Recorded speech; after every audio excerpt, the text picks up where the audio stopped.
বক্সের উপরে নাম বুঝে না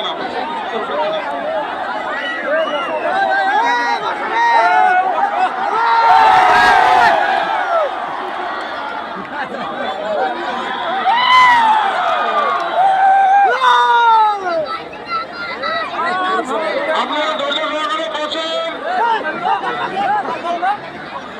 আপনারা ধৈর্য সহকারে বসেন।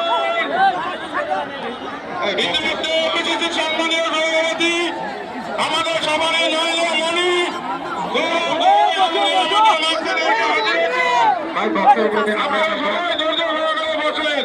বক্সের উপরে নামো না ভাই, মঞ্চটা খালি করে শুনে